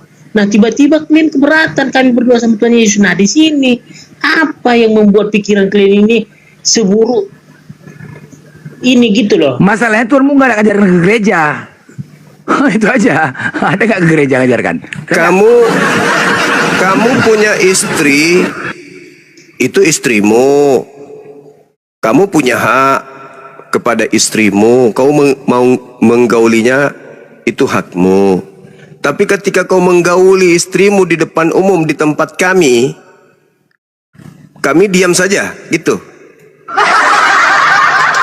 Ngapain kau ganggu aku? Kan istriku sendiri, gitu. Maksudnya gitu. Itu nggak ke situ. Kok nggak ke situ? Itu Bang Juma. Itu logikanya. Bunda panutan Muslim kayak gini. Lah itu logikanya, Bung. Nggak itu bisa logikanya. dianalogikan ke sana, aduh mas. Lah iya, kan kau mengatakan Tuhanku dan Tuhanmu sama. Padahal yang kami sembah adalah Tuhan kami sendiri. Memang betul. Yang kau tiduri istrimu sendiri. Tapi kau tidur di depan kami, kan itu nggak lucu. Gini loh. Apalagi? Di dalam konstitusi, ya, di dalam konstitusi, hukum dasar negara, undang-undang dasar sudah diatur bebas agama. Biar dia pengacara memang. Biar kita bicara undang-undang sama dia. Soalnya belum tuntas nih sama Bang Juma pencerahan. Nah, kalau Bang Juma nanti tidak cerah, baru Bang Hendi. Karena Bang itu loh. Jadi artinya gini loh. Semua ataupun setiap warga negara berhak untuk beribadah, ya kan? Berhak untuk percaya kepada Tuhannya. Nah, ketika kami Kristen berdoa dengan baik, berkumpul, nah tiba-tiba datang teman-teman Bang Juma, aduh gimana cara berpikir, datang padahal nggak diundang, buat rese, tahu nggak Bang Juma, buat rese, buat kegaduhan gitu loh, padahal nggak diundang yang datang itu gitu loh, padahal kita mau berdoa, memuji, Pas udah kepas, enak gue dengerin suara lu udah. Sekarang begini, saudara Kepas, Anda itu kan pengacara, ya kan ya. Ketika berbicara mengenai hak asasi manusia dalam kaidah kebebasan beragama dan keyakinan, kita tahu bahwa agama, keyakinan kita itu adalah hak fundamental yang diakui oleh Undang-Undang Dasar 1945. Anda tahu itu kan? Negara kita menjamin berdasarkan pasal 28E ayat 1 Undang-Undang 45. Di situ kita umat Islam yang pernah belajar tentang ketatanegaraan dijelaskan bahwa setiap orang berhak untuk memeluk agama dan berhak beribadah menurut agamanya. Menurut agamanya. Kan begitu. Kita diatur oleh undang-undang kan. Ada hak kita dan ada hak agama lain. Apa hak kita? Hak kita adalah memeluk agama yang kita yakini. Kedua, hak kita adalah beribadah menurut agama kita. Boleh enggak kita beribadah menurut agama orang lain? Ini dasarnya yang kalian tidak sadari. Hak fundamental dalam setiap kita membahas tentang diri kita sebagai warga negara. Yang harus kita dudukan itu undang-undang kita sendiri. Jaminan negara terhadap kita sendiri. Pasal-pasal yang ada di dalam undang-undang kita itu sendiri. Dalam kaitannya dengan beragama, kita memang punya hak, yaitu bebas memeluk agama apapun dan bebas beribadah menurut agama masing-masing. Bukan melakukan peribadatan menurut agama orang. Ini aja kalian sudah keliru. Secara berjamaah kalian itu salah. Dari awal kalian itu salah. Kalian punya Tuhan, kalian punya agama itu kan Kristen. Kalian punya agama itu kan Katolik, Advent, Pantekosta. Di mana agama kalian itu bukan dibuat di Indonesia. Agama kalian itu bukan lahir di Indonesia. Agama kalian itu lahir di sono. Maka kamu harus beragama, menganut agama berasaskan terhadap sumber agamamu. Jangan kau masuk ke Indonesia mengatasnamakan agama Katolik, agama Aliteng, tapi pada implementasinya kau langgar sendiri undang-undang. Kau bertuhan dengan mencerminkan Tuhan agama yang bukan kamu anut. Itu sudah melanggar. Umat Islam di Indonesia ini begitu sabar. Coba Tuhanmu berdasarkan agamamu siapa? Elohim Yahweh. Elohim Yahweh. Saya kalau lihat orang Kristen beribadah bukan Elohim Yahweh. Yang ada Allah. Allah Bapa, Allah Anak, Allah Roh. Dari mana Kristen mencuri kata Allah ini coba? Artinya pasal 28E ayat 1 Undang-Undang 45 sudah dinodai oleh agama kalian secara lembaga. Kau sendiri, mulutmu sendiri loh yang berkata Tuhannya Kristen adalah Elohim Yahweh. Terus kalian beribadah di tengah-tengah kami dengarkan kalian ibadah. Harusnya kau panggil Elohim Yahweh yang ada di surga, dimuliakanlah namamu. Tapi apa yang kau panggil? Tuhan Allah Bapa, Tuhan Allah Anak, terpujilah kalian berdua. Itu kan? Ada enggak kemudian dasar-dasar pijakan kalian menggunakan kata Allah itu berdasarkan undang-undang? Ada enggak? Enggak ada. Itulah yang saya katakan Kristen itu seperti kemudian menulis di atas kertas dengan menggunakan apa? Arang. Menggunakan arang. Ketika angin menerpa hilang, ketika kemudian kena hujan hilang, ketika kena air hilang tulisan itu. Tapi kalian selalu merasa korban. Kalian nggak tahu sendi-sendi agama kita itu, Bung. Diatur Undang-Undang 39 tahun 1999 ya, tentang hak asasi manusia, jelas mengatur bahwa kita Islam, Kristen, Hindu, Buddha berhak untuk memeluk agama dan berhak untuk meyakini agama kita masing-masing. Bukan meyakini agama orang, tapi meyakini agama kita masing-masing. Agama kita berasal dari Roma, ya kudu beragama Roma. Jangan kau mengaku Kristen tapi agamamu rasa Arab. Bang Suma, saya tanggapi boleh Bang Suma? Udah enggak ada penyesat ular berbisa kayak kau enggak usah. Jadi itu sudah jelas itu. Pasal Undang-Undang nomor 39 tahun 1999. Kita saling menghargai kan? Kita punya hak memeluk agama. Kita punya hak untuk melakukan agama kita masing-masing, bukan? Memeluk dan menjalankan agama kita masing-masing. Bukan agama orang yang kita anut.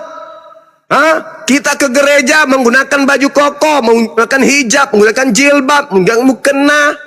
Bukan begitu yang dimaksud menghargai satu agama dengan agama yang lain. Cak Kongkong. Bukan. Ketika kita berdasarkan kepada undang-undang, Kristen mau kemana? Ayo, dudukan perkara undang-undang tentang kebebasan beragama kepada Kristen. Bisa nggak? Comot semua kata gereja Isa Al-Masih itu. Bakar semua, hapuskan, ganti semua Bible yang menggunakan kata Alkitab itu. Hapus semua istilah-istilah Islam yang ada di dalam Bible kalian itu. Kalau kalian mau menegakkan undang-undang kaitannya dengan kebebasan berkeyakinan dan beragama sebagai hak fundamental yang mendasar terhadap insan manusia Indonesia itu sendiri. Kalian ini memang susah diajarin. Kenapa? Antara nawaitu negara kita ini memberikan ruang kepada masyarakat penduduk Indonesia untuk memeluk dan menjalankan agama masing-masing. itu tidak bisa diberlakukan terhadap Aliteng. Kenapa? Karena Aliteng itu sebuah kelompok yang dianut dengan misi amanat agung, menyebar dengan cara menyerupai masyarakat mayoritas, baik budaya, bahasa, pakaian, perilaku, sikap, tindak tanduk, dan hubungan emosional. Itu yang dianut agamamu. Paulus mengajarkan, teladanilah aku. Paulus mengajarkan kepada orang Yahudi, pura-pura jadi Yahudi. Kepada orang Roma, pura-pura jadi Roma. Kepada orang yang taat Taurat, pura-pura. Makanya ada prinsip, aku mengutus engkau cerdik seperti ular, jinak seperti merpati. Itu mau dianut oleh Kristen sesuai dengan niatan undang-undang? Tidak bisa. Bagaimana kalian mau menjalankan undang-undang, di sisi lain agamamu disuruh kalian nyamar-nyamar? Gimana caranya? Hah? Belum lagi SK2 Menteri, tidak boleh menggunakan atribut-atribut agama lain. Bisa nggak kalian keluar dari sana? Nggak bisa. Jadi tidak selaras memang antara asas-asas kekristenan dengan undang-undang yang ada kalau kita mendudukkan perkara dengan sebenarnya. Cuman negara kita ini kan negara yang adil, mencoba adil terhadap siapapun yang ada di bawah kuasa dan kepemimpinan bangsa dan negara yang kita cintai ini. Tapi kalau kita ingin mendudukkan, nggak bisa coy. Bibelmu itu nggak bisa. Karena Bibelmu mengajarkan kalian harus berpura-pura. 1 Filipi 1:18. Yesus diberitakan dengan maksud jujur, dengan maksud mengelabui, dengan maksud berpula-pula. Semangat duplikasi, propasis, berpura-pura, mengelabui, menipu, atau dengan maksud jujur, aku tetap bersuka cita. Tidak bisa. Tidak bisa kitab ini didudukan dengan undang-undang Indonesia. Nggak bisa. Indonesia mengajarkan jangan menyerupai agama lain, tetapi kitabmu mengatakan boleh menyerupai agama lain. Ada C1, ada C2, ada C3, ada C4, ada C5, ada C6. Kalau C6 parah lagi, lebih parah lagi. Karena sudah nampak seperti syekh, sudah nampak seperti ulama, penampilannya sudah seperti kiai. Begitu dibuka dadanya, dibedah, yang ada di dalamnya babi dan asu. Susah itu.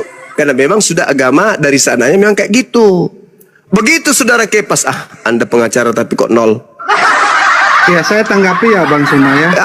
Apalagi ini, aku tutup telinga, aku nggak suka dengar suara. Aku dengar suara orang mau gini lah. Gak ada ilmunya lah. Turunkan. Gak usah naik lagi Rames ya, Momot. Gak usah naik lagi Rames. Turunkan. Besok aja, besok setelah dunia kedua baru suruh naik ke sini. Nanti kalau nggak ada cara diskusinya nggak suka. Nanti kalau nggak ada Banjuma lu hadapan sama gua beri lu. Itu aja. Nggak suka caranya berdiskusi Bang Andi. Iya betul. Kayak ular. Sosok kalem tapi licik. Dia bahas Al-Quran surah At-Taubah. Saya bahas Al-Quran surah At-Taubah. Saya bahas ulangan 13. Saya bahas ulangan 20. Larinya ke Yohanes 8. Kan kucluk. Ya cara ular. Gitu caranya orang menjebak. Kayak setan yang datang ke Adam itu gitu cara jebaknya. Lanjut. Kenapa nggak bahas Lukas 11:27? Nggak mau dia. Takut. Jadi mengenai perkembangan ini, banyak memang ini saudara-saudara Kristen ya diwakili oleh Kepas yang ngerti hukum bahwa mereka merasa selalu disolimi dengan adanya insiden gereja itu. Mereka mengambil tidak secara utuh, mengambil endingnya aja supaya pansos, bersedih supaya orang simpati. Ini tidak balance dalam menginformasikan informasi secara utuh. Membangun rumah ibadah ini ya ini lagi ini yang satu orang lagi ngomong, ini loh. Takut. Ini lagi ngomong loh ini. Bisa nggak sih Kristen ini punya adab, sopan santun sedikit gitu loh. Kalau kau terlanjur iblis, makan babi begitu, ya hargailah dirimu dan keluargamu dan agamamu gitu loh. Orang lagi ngomong loh ini. Memang kamu nggak ada itu adab orang tua gitu loh. Dia nggak, orang tua nggak ngajarin supaya bersikap sopan. Kalau agamamu nggak ada ajarannya, ya bergurulah sama adabmu di situ loh. Adab ketimuran. Kalau agamamu nggak ada yang ngajarkan sopan santun, dia beraja. Mana ada adab di Kristen? Nggak ada adab. Khotbah di sini. Jadi secara utuh gitu loh Kepas. Kalau mau memberitakan secara utuh, awal ceritanya seperti apa, endingnya seperti apa. Intinya adalah membangun rumah ibadah itu harus ada izin. Tapi fenomena yang berkembang itu ya, pendeta membeli rumah, kemudian pendetanya nggak tinggal di situ, kemudian rumah itu dijadikan tempat transit orang-orang datang beribadah.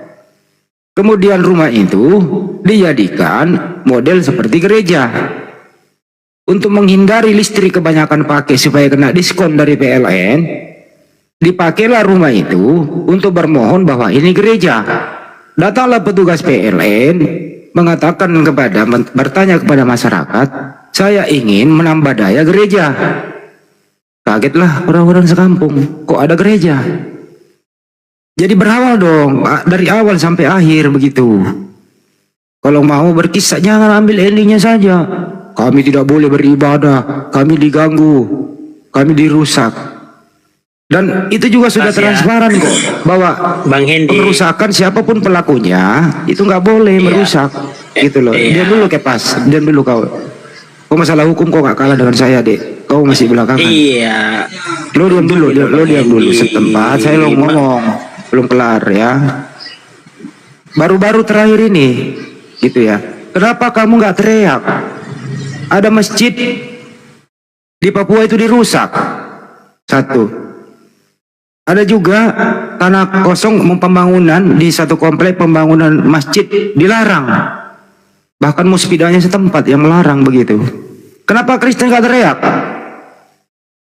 Justru mereka rame-rame, balas gitu loh. Tapi Muslim nggak nongol di permukaan, kami dipersekusi, biasa aja tuh. Ya kemungkinan besar ya tidak memenuhi syarat, ya sudah. Jadi secara utuh dong. Ya lihat latar belakangnya. Bagaimana ini di zaman kemerdekaan kita, bagaimana Belanda datang masuk ke Nusantara. Apa yang dia lakukan? Bangun gereja. Apa yang dilakukan terhadap umat Islam yang sedang beribadah? Apa yang dilakukan terhadap nenek moyang kita yang beragama Islam? Masih ingat istilah goal, glory, dan gospel? Ya, kalian jangan melupakan sejarah dengan menjadi korban ajaran kasih, ajaran kasih. Bagaimana dengan perang salib? Berapa korban jiwa? Nah, inilah yang disebut tadi Bang Juma. Kalian itu pelaku, tapi merasa korban terzolimi. Ini namanya licik ala Belanda gitu. Ya sekali lagi saya ulang ya, siapapun Anda memberitakan, beritakan secara utuh. Supaya orang-orang itu tercerahkan. Jangan ada berita provokatif. Jangan ada berita provokatif. Silakan beritakan, boleh saja. Dan saya himbau kepada umat Islam, siapapun di luar sana, ya merusak itu ya pidana. Serahkan sama penegak hukum. Ya itu, nah, mereka juga kan kasihan. Ada sebab akibat, mereka sudah tersangka. Baik yang di Sukabumi maupun yang di Padang. Gitu loh. Kenapa demikian? Ya ada penyebabnya. Tapi tetap kami sebagai umat Islam menghormati hukum di Republik ini, ya prosedur hukum. Nah inilah akibatnya kan. Nah, untuk itu ya mari kita sebagai umat Islam jaga diri, jaga sikap kita. Apapun itu nggak boleh main hukum sendiri. Serahkan kepada penegak hukum. Itu dari saya, terima kasih.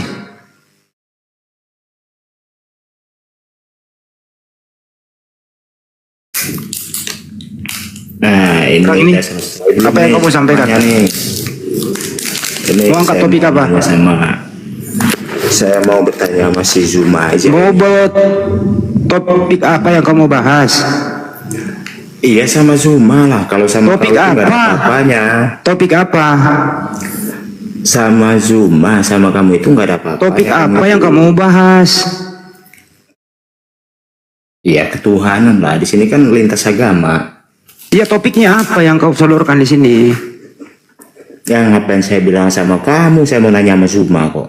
Topik apa yang kamu mau bawa, yang kau kuasai? Sesuai tema aja nggak? Sesuai tema? Sesuai tema, mau ikut nggak? Oke, sesuai tema ya. Ya. Ya, Zuma dibuka dong mute-nya. Udah kau sampaikan lah, kau sampaikan. Enggak, Jagal, kau sampaikan tema ini, kau bantah, kau tanggapin, silakan. Narasi kau. Iya, Zuma buka dulu mute-nya kok kayak iya, kucing bercakap aja kau, ketemu bercakap aja. Alah. Yaudah, sampaikan aja sesuai tema. Zuma.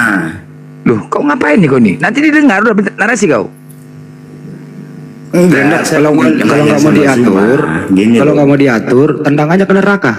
Ini room kita kok. Saya mau nanya sama Zuma, alasan dari tema ini, kalau memang Kristen itu agama radikal, dia ngambilnya dari mana dalilnya gitu loh. Itu saja, di Bible banyak banget itu. Gitu. Di Bible banyak banget. Nggak usah banyak. Oke, saya kasih satu. Saya kasih di PB aja deh. Saya kasih di PB aja. Lukas 11. Saya kasih data. Ngapain kamu yang menjawab? Emangnya Zuma nggak? Lukas 11:27. Lukas 11:27 baca. Saya itu mau diskusi sama Zuma, bukan sama kamu, Andi. Lukas 11:27 coba baca. Bagi seterusnya lanjut. Benar ya, silakan. Paham nggak? Kok Zuma? Orang mau diskusi sama Zuma, kok kamu yang kepanasan? Ya, halo. Silakan. Udah ya. monitor, Bang. Ya, gimana? Ya. Nah, ini kan berdasarkan tema itu kan pertanyaan. Kristen ya, pertanyaan saya. Dari tema ini kan Kristen agama radikal. Itu pertanyaan, itu tanda tanya. Iya, pertanyaan saya, kenapa Kristen disebut radikal, kan begitu? Saya jawab? Ya, iya silakan. Oke, baik. Nanti Anda yang menarasikan endingnya penilaian terhadap penjelasan saya akan agama saudara. Kenapa tema ini muncul? Dari sudut pandang saya, dari sumber primer yang ada di dalam kaidah-kaidah kekristenan.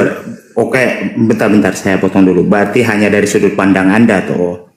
Ya, sudut pandang saya itu bukan semua orang juga bisa. Dari sudut pandang gitu yang saya maksud di sini adalah setelah saya membaca Bibelmu, baru saya punya sudut pandang. Berarti kan kamu.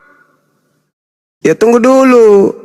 Bahwasanya Kristen ini berdiri karena mendapat hadiah dari kuasa gelap untuk menuhankan kepada sosok yang dibunuh secara keji di atas salib.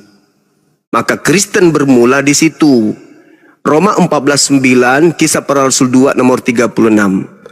Kristen berdiri dari hasil radikalisme terhadap sosok yang bernama Yesus Kristus yang kemudian mati secara mengenaskan di atas salib lalu dilantik untuk mereka menjadi Tuhan dan Kristus. Itu dalil.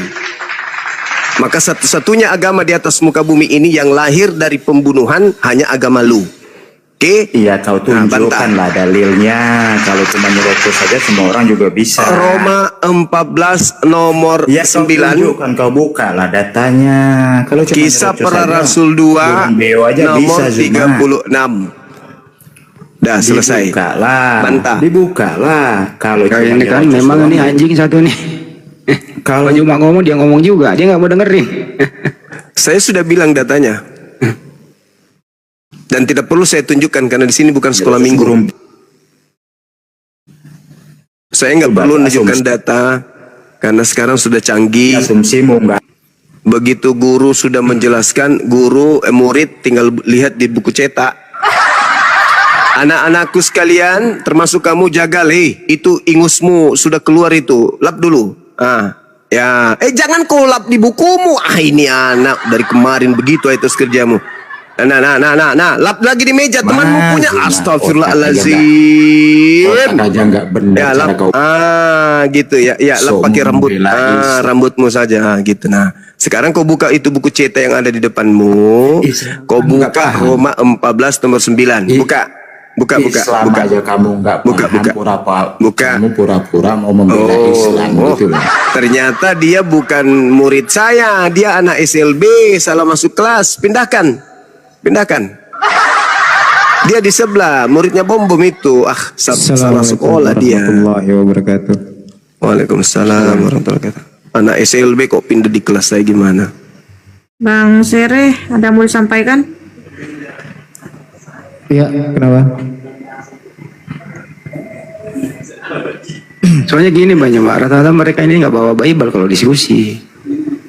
Dibacakan mestinya kan kalau dia siap ready diskusi itu dibacakan, dia ambil, dia buka gitu loh. Ditampilkan. Gimana sih diskusi kayak gitu? Padahal kita sudah bantu loh, penginjilan malah. Beritakanlah Injil. Kita sudah bantu beritakan. Aku di bawah aja yang Bang ya, biar ada ruang 2 untuk kontennya Bang. Iya Bang. Ya. Assalamualaikum warahmatullahi wabarakatuh. Waalaikumsalam Warahmatullahi wabarakatuh. Kata Yesus, bagi mereka yang tidak setuju akan menjadi rajanya, bawalah kemari. Ya, artinya kan Bun-bunlah di depan mata. Kita berbicara harus ada data. Kita yang bicara kok suruh orang yang membukakan datanya. Berarti kamu nggak punya Bible di situ monyet. Mestinya kau siap di situ kalau diskusi. Bukan masalah tidak punya Bible-nya, orang yang nyerocos kok disuruh. Kan Bang Juma udah baca datanya tadi. Woi, Bang Juma udah baca. Bang Juma udah baca, kau nggak percaya, kau lah yang buka di situ. Itu benar hasil nggak bacanya? asumsinya itu hasil asumsinya bukan datanya. Udah.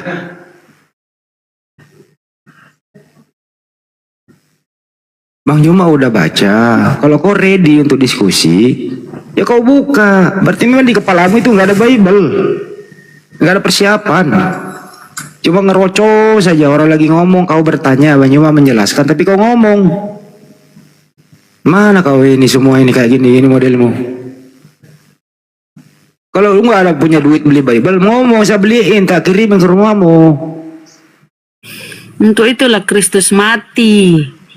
Jadi konsep ketuhananmu itu mati, kematian, pembunuhan. Itu radikal. Lanjut.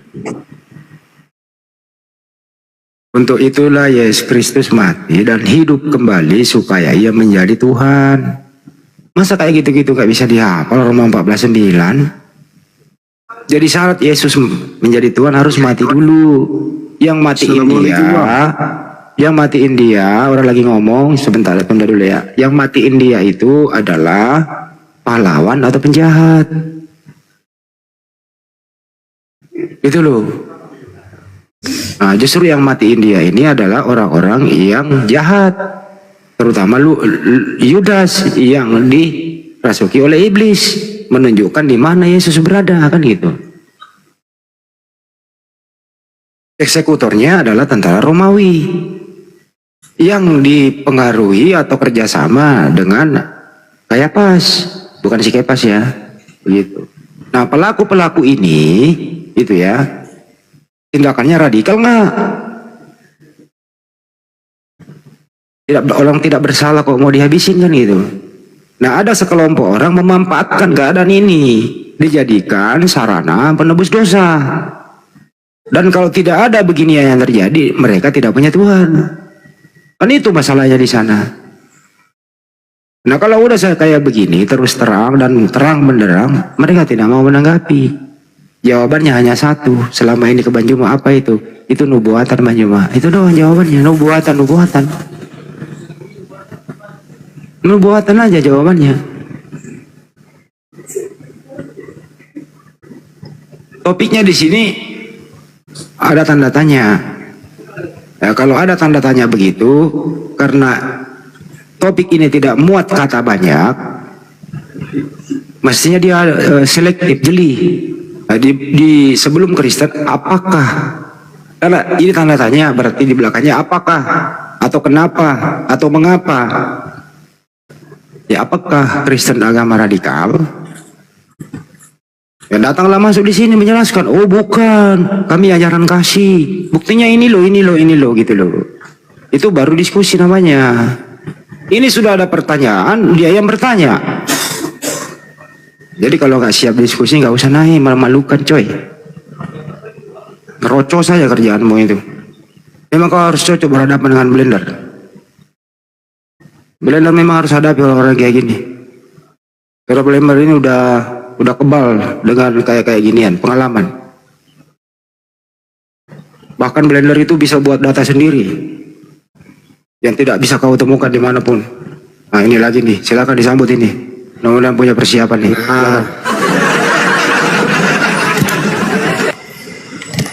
Kenapa kalian ini ribut-ribut terus? Kau maling. Selamat sore teman-teman. Selamat sore. Langsung topiknya aja bang, silakan. Kristen agama yang benar, ya betul itu, tidak salah. Oh, mana benarnya? Salah baca dia. Loh, itu kamu tulis di atas, gimana kamu ini kok aneh aja kalian ini.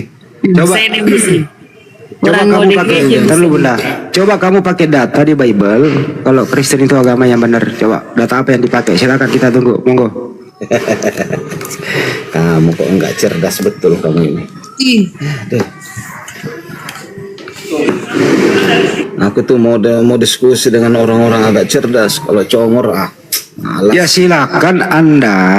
Mau nggak kamu aku tanya? Dengerin dulu. Kamu kan klaim ini Kristen agama yang benar. Nah silakan pakai data. Data di mana Kristen agama yang benar? Silakan. Waduh banyak. Kristen ya silakan. Gimana sih Apa? Kristen itu agama kasih. Tertulis di mana? Mengasihi. Oh banyak. Satu-satu kamu tumu. Mintalah berkat bagi orang yang menganiaya kamu. Berdoalah bagi orang yang mencaci maki kamu. Itu coba bisa diimplementasikan itu dalam kehidupan banyak Pak, silakan.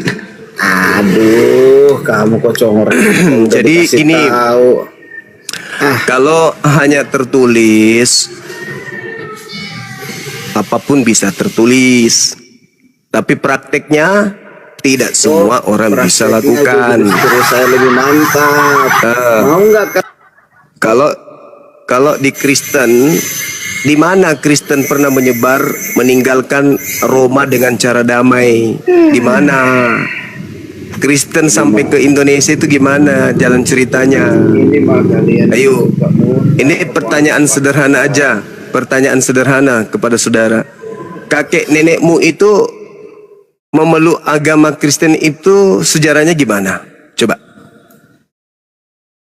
Coba sejarahnya keturunan kakekmu sampai bisa memeluk agama penjajah itu gimana ceritanya?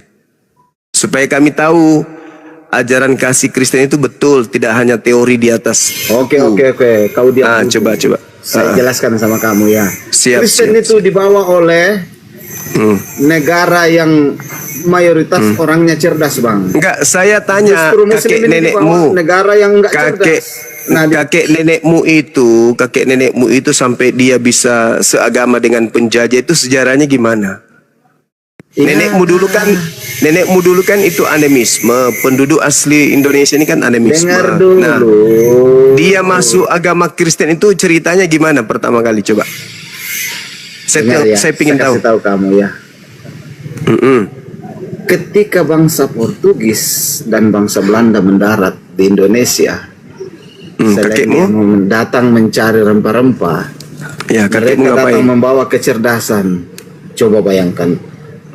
Udah turunkan ini penyesat. Katanya Belanda datang membawa kecerdasan. Tengoklah dia mutar balikkan kayak Paulus kan. Kayak Paulus, iblis datang menyesatkan, dibilangnya yang datang adalah Yesus katanya. Assalamualaikum warahmatullahi ta'ala wabarakatuh. Waalaikumsalam warahmatullahi ta'ala wabarakatuh. Jadi dia kayak Paulus yang datang kepadanya penyesat, tapi diajarkan yang datang kepadanya adalah apa? Yesus Kristus.